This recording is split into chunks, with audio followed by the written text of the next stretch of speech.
Hello everybody. आज मैं लेकर आया हूँ क्लास 10th के स्टूडेंट्स के लिए उनकी टेक्स्ट बुक्स से chapter the thieves story.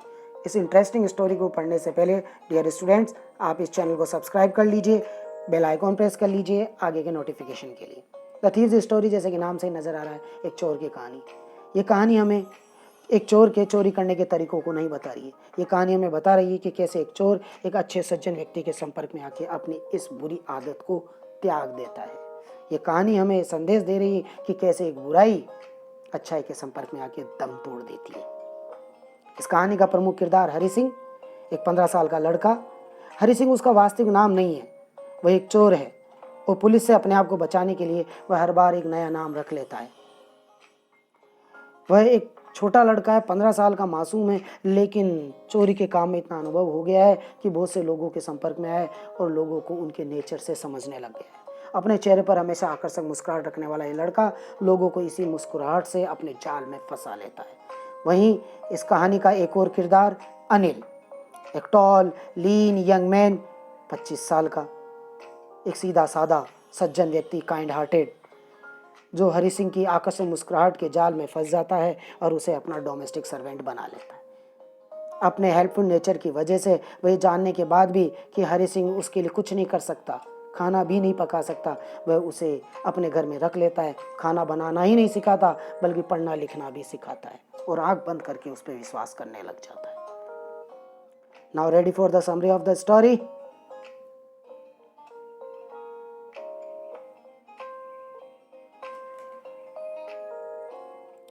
The story is about two different people. One is a thief of 15 years of age and the other is a man of approximately 25 years.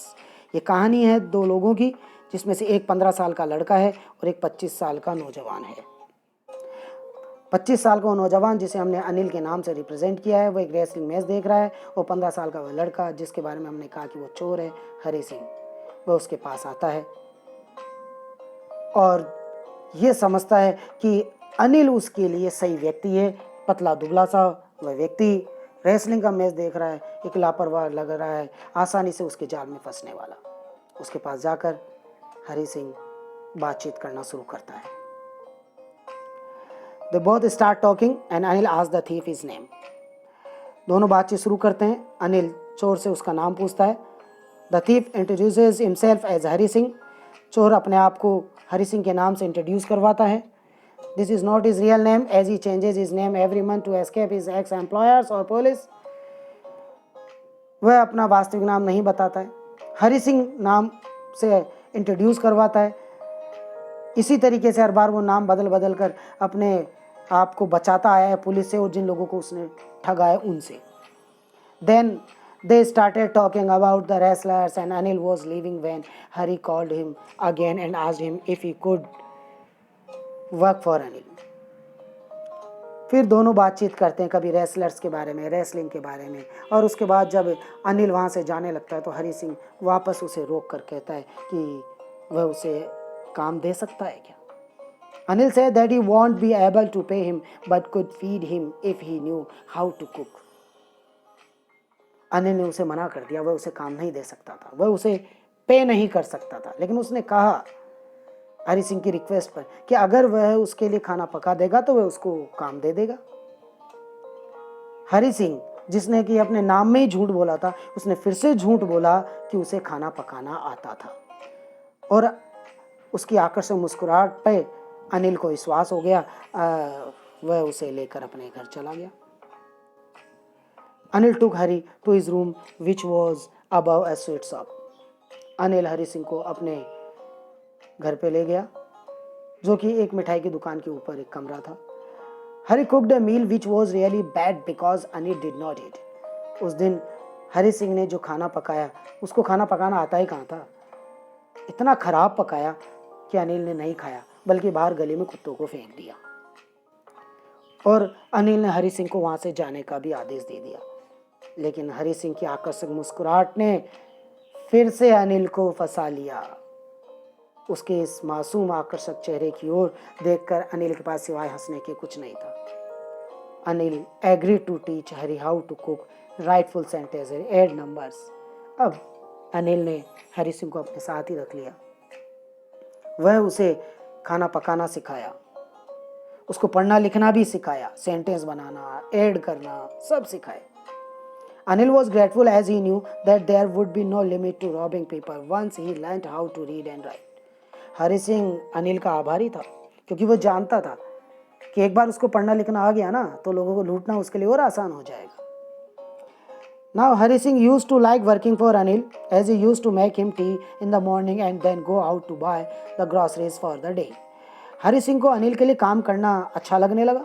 वह सुबह उसके लिए चाय बना देता और उसके बाद बाजार से जाके सामान भी ले आता। लेकिन वो कहते हैं ना, चोर चोरी से जाए पर हेरा फेरी से न जाए।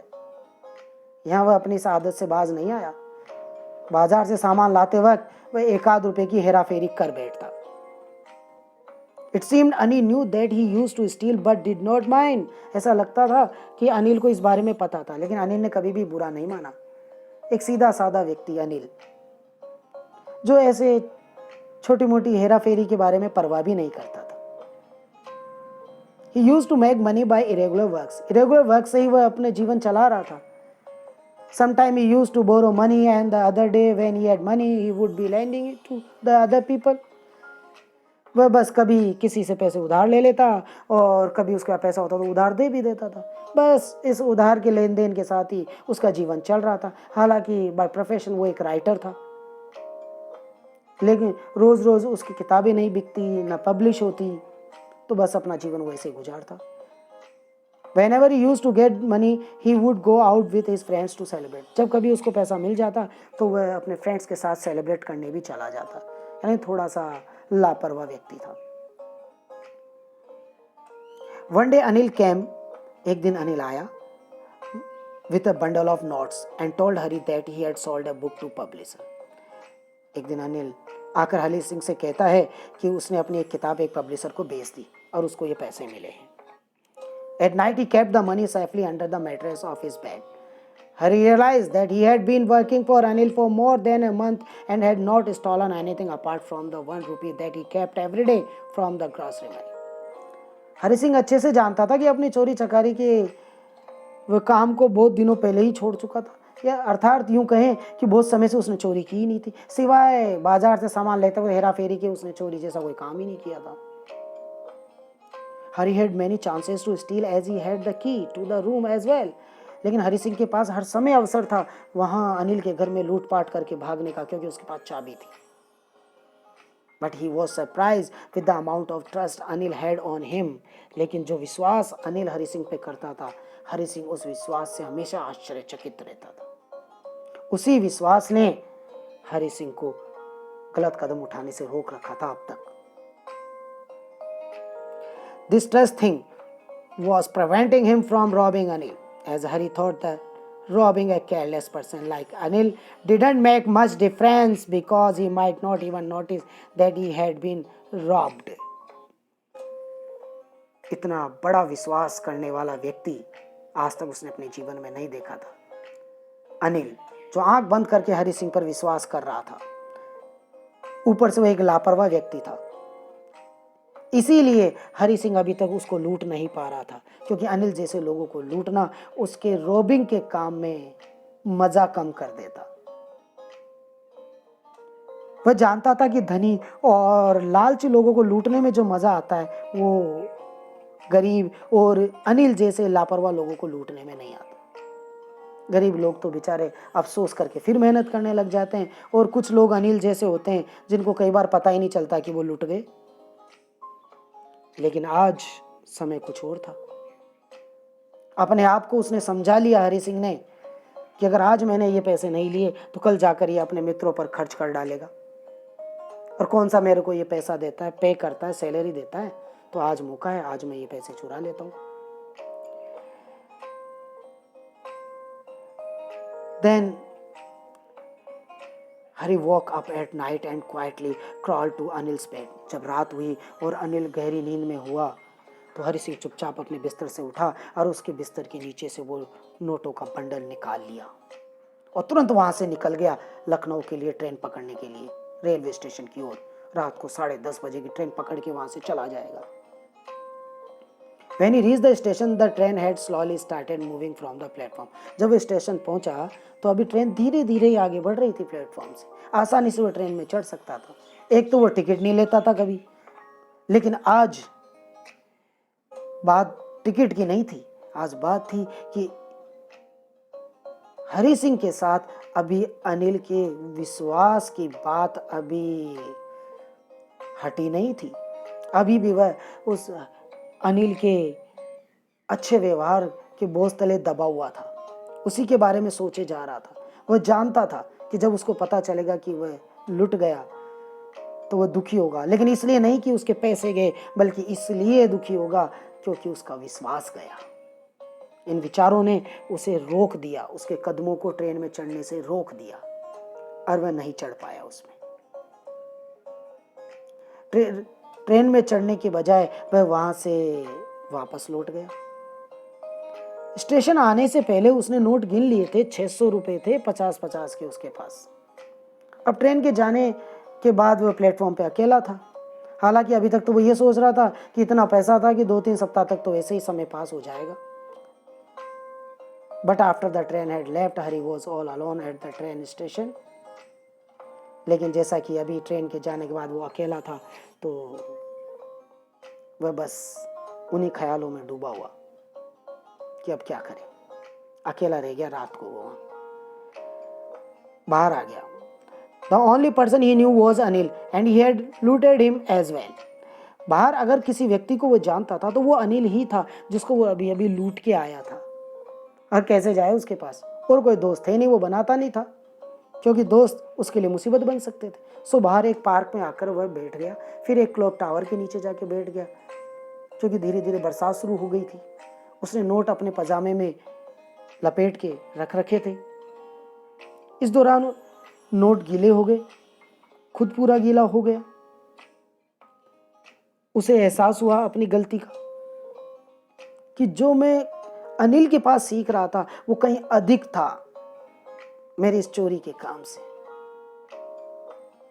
वो एक अच्छा, रेस्पेक्टेबल और ऑनेस्ट जीवन बिता सकता था अनिल के पास रहकर। अनिल जैसा विश्वास पात्र व्यक्ति उसको जीवन में कहीं नहीं मिलेगा। इन बातों ने उसे रोक दिया, उसको झंझोर दिया। कुछ रुपयों के लिए अपने जीवन की इस सच्चाई को वो झुटला नहीं सकता था कि वो जीवन में पढ़ने लिखने जा रहा था। अनिल जैसा व्यक्ति उसको जीवन भर साथी के रूप में मिलने वाला था। Then he decided to go back to Anil's house. इन विचारों के बीच उसने निर्णय लिया कि वो वापस अनिल के पास लौटेगा। लेकिन ये आसान नहीं था कि वो पैसा जाकर चुपचाप रख दे। फिर भी उसने हिम्मत जुटाई। He reached the room and placed the money back. वो घर लौटा और पैसा वापस वहां रख दिया। मुश्किल था, फिर भी उसने एक काम किया और सो गया। Next morning he woke up a bit late and Anil had already made his tea. अगले दिन वो सुबह लेट उठा और क्या देखता है कि अनिल पहले ही जगा हुआ है और उसके लिए चाय और बना लाया है। अनिल ने उसे 50 रुपए का एक नोट दिया और उसे यह भी कहा कि आगे से उसको रेगुलरली वो पैसे मिलेंगे। आश्चर्य में डूबा हुआ हरि सिंह जब उस नोट को हाथ में लिया तो उसको रियलाइज हुआ that the note was still wet from the rain last night, कि ये नोट अभी भी गीला था पिछली रात को बरसात में भीगने की वजह से। He also realized that Anil had come to know about his misdeed, but there was no sadness, anger and guilt in his mind. Hari Singh को यह भी एहसास हुआ कि अनिल को पता लग चुका है कि कल रात क्या हुआ था। फिर भी वो ना क्रोधित हो रहा है, ना दुखी हो रहा है, उसके ऊपर बिल्कुल नाराज नहीं हो रहा है। इतना अच्छा इंसान उसे जीवन में कहीं नहीं मिल सकता था। पिघल गया, बुराई की डोर टूट गई। हरि सिंह मन ही मन पछता भी रहा था, साथ में मुस्कुराया भी। इन अ ब्यूटीफुल वे, एक बहुत ही आकर्षक तरीके से मुस्कुराया। It was genuine happiness as he knew that he had saved himself from the wrong road. ये वास्तविक असली हंसी थी, मुस्कुराहट थी सच्ची, क्योंकि वह जानता था कि अब वह गलत रास्ते से बहुत दूर हो चुका है। अनिल जैसी अच्छाई ने उसकी चोरी की बुराई को खत्म कर दिया। So now students, hope you have understood well कि कैसे एक बुराई अच्छाई के संपर्क में रहकर ज़्यादा समय तक टिक नहीं सकती। Now that's all for today. Thank you.